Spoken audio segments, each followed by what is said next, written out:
दोस्तों आज का ये हमारा वीडियो है किसान आंदोलन के ऊपर। इस वीडियो में हम देखेंगे कि किसान आज सड़कों पे क्यों उतर के आए हैं और ये आंदोलन क्यों हो रहा है। ये तीनों बिल्स कौन कौन से हैं जो गवर्नमेंट लेकर के आई है। अभी हाल ही में कुछ दिन पहले मैं एक यूट्यूब पे एक वीडियो देख रही थी। वो रोस्ट वीडियो था जिसमें कि एक लाइव वीडियो की क्लिप डाली हुई थी जिसमें कि यूट्यूबर्स थे, 3 फेमस यूट्यूबर्स थे, रोस्टर्स थे और उनके साथ वो एक इंसान था जिसे कि उन तीनों ने रोस्ट किया था। उन्होंने बस उससे डायरेक्टली पूछा था कि आपने किसान आंदोलन को क्यों सपोर्ट किया है या क्यों सपोर्ट कर रहे हैं। तो उसने सीधा सीधा ये कह के टाल दिया था कि मैं आपको क्यों बताऊं। तब मुझे लगा कि बहुत सारे लोग ऐसे हैं जिन्हें पता भी नहीं होता है कि वो किसी चीज़ को क्यों सपोर्ट कर रहे हैं, क्यों उसके अगेंस्ट में खड़े हैं या फिर क्यों सपोर्ट कर रहे हैं, जबकि ये चीज़ें जानने वाली होती है अगर आप किसी चीज़ को सपोर्ट कर रहे होते हैं तो मुझे लगा कि इस चीज़ के ऊपर मुझे वीडियो बनाना चाहिए ताकि बहुत लोगों को जिन्हें जिन्हें नहीं पता है कि ये किसान आंदोलन हो क्यों रहा है उन्हें भी इस बारे में पता चले। तो इस चीज़ को जानने के लिए, समझने के लिए हमें सबसे पहले देखना होगा कि ये जो किसान आंदोलन है इसकी शुरुआत कब से हुई और क्यों हुई। इसके लिए हम देखते हैं कि शुरुआत होती है जब 2016 में प्राइम मिनिस्टर मोदी जब आकर के कहते हैं कि 2022 तक किसानों की इनकम जो है वो डबल हो जाएगी। लेकिन अब डबल होती कैसे? डबल होने के लिए कुछ ना कुछ चेंजेस लाने पड़ते, कुछ बिल्स लाने पड़ते। तो फिर वैसा ही हुआ, कुछ बिल्स आए जो कि 3 बिल्स हैं। उन तीनों बिल्स के आते ही किसानों के अंदर नाराज़गी दिखने लगी और वो नाराज़गी धीरे धीरे प्रोटेस्ट में बदल गई। अब ज़रा आप खुद ही सोचिए कि अगर किसी की इनकम बढ़ाने की बात की जा रही है, किसी के अगर हित में वो बिल लाया जा रहा है तो फिर लोग प्रोटेस्ट क्यों करेंगे? उनको तो उल्टा खुश होना चाहिए।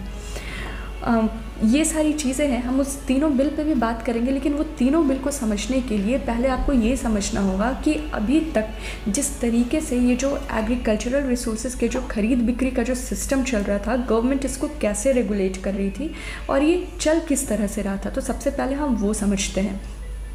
उसके लिए हम एक एग्ज़ाम्पल लेते हैं कि एक किसान है, उस किसान के पास 2 हेक्टेयर की ज़मीन है। अब हमारे देश में वो जितने भी किसान जिनके पास 2 हेक्टेयर या उससे कम की ज़मीन रहती है उन्हें हम स्मॉल फार्मर्स की लिस्ट में या उस कैटेगरी में डालते हैं।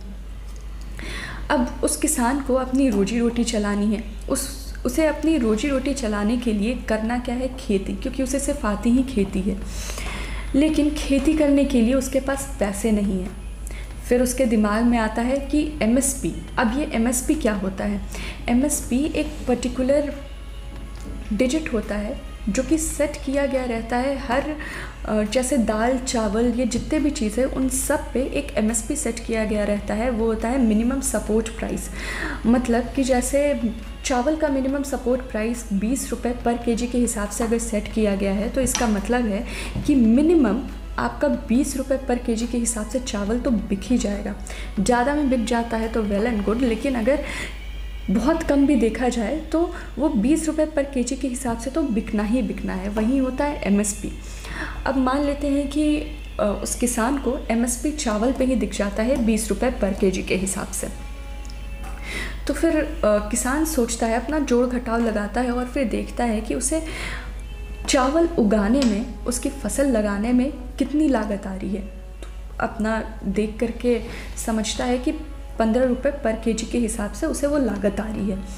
तो सोचता है कि अगर 20 रुपये पर केजी के हिसाब से बिक जाएगा तो फिर उसकी आमदनी हो जाएगी और वो अपना खर्चा चला लेगा, या जितने भी उसके बचे हुए काम हैं वो निकाल लेगा। उसके बाद उसके पास पैसे तो है नहीं तो वो जाता है किसी साहूकार के पास या फिर किसी भी अपने वैसे अमीर दोस्त के पास जिसके पास पैसे होते हैं। वो वहाँ से उधार लेकर के आता है, फसल लगाता है, फसल होते हैं उसके, फसल काटता है, अनाज निकालता है, पैक करता है और फिर पहुंच जाता है APMC मंडी में। अब ये APMC मंडी क्या है? ये APMC मंडी एक अलग ही इकोसिस्टम है जो कि हर स्टेट अपनी अपनी APMC मंडी सेट करती है। वहाँ पे क्या होता है कि छोटे छोटे दुकान होते हैं और वहाँ पे बल्क में खरीद बिक्री की जाती है उन सारे एग्रीकल्चरल प्रोड्यूस के, जैसे गेहूँ हुआ, चावल हुआ, आलू हुआ, या जो भी चीज़ें हुए वो वहाँ बल्क में ख़रीद बिक्री की जाती है। लेकिन वहाँ पे एक चीज़ ऐसी है कि जो फार्मर्स होते हैं उनसे वो डायरेक्ट डील किसी दुकानदार से या वैसे नहीं होती, मतलब डायरेक्ट डील नहीं होती है। डील होती है एक मिडिलमैन के थ्रू, जो वहाँ पे कुछ ऑफिसर बैठे रहते हैं जो मिडिलमैन होते हैं और वो डील करवाते हैं। तो जब वो किसान उस APMC मंडी पहुँचता है तब वो देखता है कि 20 रुपये पर केजी के हिसाब से, यानी MSP पे तो कोई चावल वो खरीद ही नहीं रहा है। जो भी चावल खरीद रहा है वो 16 रुपये पर केजी के हिसाब से या 15 रुपये पर केजी के हिसाब से खरीद रहा है। अब किसान परेशान हो जाता है कि इतने कम में अगर वो खरीदेगा, बेचेगा, इतने कम में अगर वो चावल बेचेगा तो फिर वो अपना उधार कैसे चुका पाएगा, अपनी रोजी रोटी चलाना तो दूर की बात है। अब ये देखते हुए फिर किसान सोचता है कि चलते हैं गवर्नमेंट के पास, जहाँ पे गवर्नमेंट अपना स्टॉक जो रखती है वहाँ पे जा कर के देखते हैं। तो जब किसान गवर्नमेंट के पास पहुँचता है वहाँ पे अपने फसल को देने के लिए, तो गवर्नमेंट उसे बोलती कि हमारे पास स्टोरेज ही नहीं है, हमारा पूरा स्टोरेज फुल है, तो फिर हम आपका अनाज रखेंगे कैसे। तो उस फार्मर को, उस किसान को वहाँ पे भी निराश होना पड़ता है। अब फसल तो हो गई है तो वो करे क्या, बेचना तो है ही उसे, नहीं बेचेगा तो और भी ज़्यादा नुकसान होगा। इसलिए वो वापस थक हार करके आता है और फिर APMC मंडी में अपना फसल बेच देता है। फिर वो वापस घर जाता है उतने ही कम पैसे लेकर के, और फिर वो सोच में डूब जाता है कि अब वो जहाँ से उधार लेकर के आया था वो उधार कैसे चुकाएगा और फिर अपनी रोजी रोटी कैसे चलाएगा। यही सोचते सोचते फार्मर, वो जो किसान है, वो कर लेता है सुसाइड। और ये कोई बहुत ऐसी बात नहीं है। आजकल जो हमें कुछ टाइम से जो ये सुनने में आ रहा है कि किसान इतने ज़्यादा सुसाइड कर रहे हैं, तो शायद यही वो सारे रीज़न हैं, क्योंकि वो अपना कर्जा ही नहीं चुका पा रहे हैं। कर्जा नहीं चुका पा रहे हैं, ब्याज पे ब्याज चढ़ते जा रहा है और फिर अपनी रोजी रोटी चला नहीं पा रहे हैं, खाने को उनके पास नहीं रह रहा है। तो फार्मर्स करेंगे तो करेंगे क्या। तो ये सारी चीज़ें हैं जो कि अभी तक चलते हुए आ रही थी। अब उसके बाद फिर गवर्नमेंट 3 बिल जो लेकर के आई है, अब हम उसके बारे में बात करेंगे कि ये तीनों बिल क्या हैं और वो इसमें क्या सुधार कर रही है, इसमें क्या कुछ अलग कर रही है जिससे कि किसानों के लिए कुछ अलग आ रहा है और जिससे कि उनकी आमदनी बढ़ सकती है। पहला बिल है farmer produce trade and commerce act. इस बिल के अकॉर्डिंग गवर्नमेंट क्या कहना चाहती है कि किसानों के पास अब कोई बॉर्डर्स नहीं है, कोई ऐसी रिस्ट्रिक्शंस नहीं है कि वो अपने फसल को अपने राज्य में ही बेचेगा। अब किसान अपने फसल को पूरे इंडिया में कहीं पे भी बेच सकता है।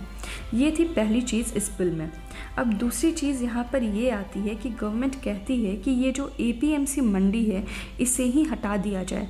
इससे फार्मर्स का जितना फ़ायदा नहीं हो रहा है उससे ज़्यादा नुकसान हो रहा है।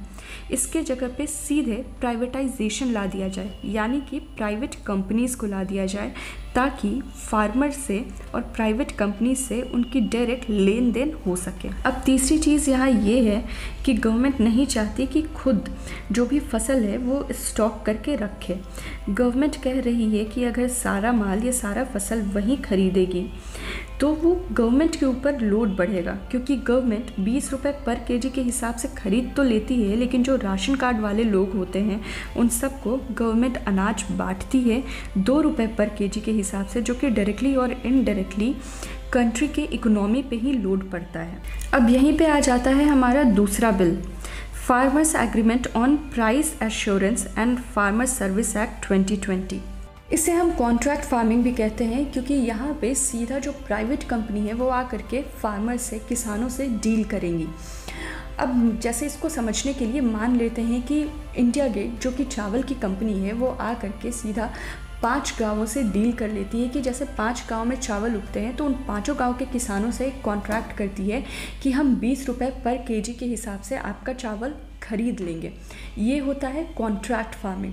और जब फसल उगती है, जब चावल निकल करके आते हैं तो वो 20 रुपये पर केजी के हिसाब से उनसे वो चावल ले लेगी कॉन्ट्रैक्ट के हिसाब से। तीसरा बिल है the essential commodity amendment act 2020। Essential commodity act जो पहले था उसमें आप स्टॉक स्टॉक होल्डिंग नहीं कर सकते थे। मतलब कि एक ही बार में स्टॉक खरीद के गोडाउन में रख लिया, स्टोरेज बना लिया, ये सब आप नहीं कर सकते थे। वहीं इस अमेंडमेंट एक्ट के थ्रू ये चेंजेस किए गए हैं कि आप अब जितना मर्ज़ी उतना स्टोर कर सकते हैं, बस देश में कोई अनयूजुअल सिचुएशन नहीं होनी चाहिए, जैसे कि वॉर लाइक सिचुएशन या फिर कोई पैंडेमिक नहीं होना चाहिए। तो अब यहाँ पे समझने वाली चीज़ ये है कि ये जो कॉन्ट्रैक्ट फार्मिंग होगी, तो यहाँ पे जो किसानों का कंसर्न है वो ये है कि पहले मान लेते हैं कि कॉन्ट्रैक्ट हो जाता है, इतने पैसे पे वो हमसे फसल ख़रीद लेंगे, ये कॉन्ट्रैक्ट हो जाता है। लेकिन फसल होने के बाद अगर उन्होंने कुछ नुक्स निकाल दिया या फसल नहीं ख़रीदे तो क्या होगा? या फिर अगर उसके बाद वो अनाज ले लेते हैं और उसके बाद हमें पूरे पैसे नहीं देते हैं तो क्या होगा? तो फिर अब आप बोलेंगे कि वो सीधा, अगर कॉन्ट्रैक्ट है, लीगल कॉन्ट्रैक्ट है, तो फिर सीधा कोर्ट में जा सकते हैं, सीधा उस कंपनी के ऊपर केस कर सकते हैं। लेकिन ज़रा सोचिए कि क्या एक किसान जा कर के कोर्ट में अब सालों साल केस लड़ने के लायक रहता है? वो तो खुद अपनी सिर्फ रोजी रोटी चलाने के लिए सोचता है, तो क्या वो सालों साल जा कर के केस लड़ेगा, वकील को पैसे देगा, वो उधर खर्च करेगा या फिर अपने खाने पीने पे या फिर अपने पास कुछ आमदनी रखेगा? और ज़्यादा से ज़्यादा किसान क्या करेगा? अपने एसडीएम या फिर डीएम के पास जाएगा और वहाँ से क्या होता है ये भी आप भी बहुत अच्छे तरीके से जानते हैं।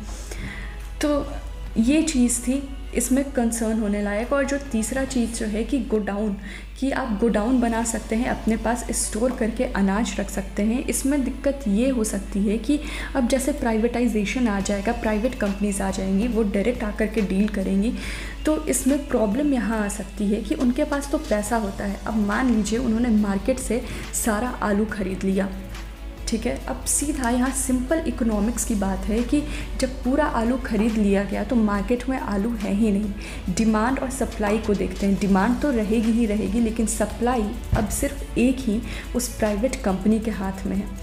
तो जो आलू आपको 20 रुपये पर केजी के हिसाब से मिल रहा था, वो आलू आपको 200 रुपये पर केजी के हिसाब से भी मिल सकता है। यहाँ पे मोनोपोली भी हो सकती है। तो ये सारी चीज़ें हैं कंसर्न होने लायक, जो कि एक तरीके से सही भी है। लेकिन यहाँ पे क्या करना चाहिए कि गवर्नमेंट को बीच में आना चाहिए, गवर्नमेंट को कुछ वैसा रास्ता निकालना चाहिए ताकि किसान और गवर्नमेंट के बीच में डायरेक्ट कम्युनिकेशन हो सके और ऐसी ये जो दिक्कत जो आने की जो बात हो रही है, ये सारी दिक्कतें ना आए। तो दोस्तों, उम्मीद है कि आपको ये किसान आंदोलन क्यों हो रहा है, ये आपको पूरी बात समझ में आ गई होगी। और अगर आपको ये वीडियो अच्छी लगी हो तो लाइक करिए, शेयर करिए और सब्सक्राइब करिए। मिलते हैं अगले वीडियो में।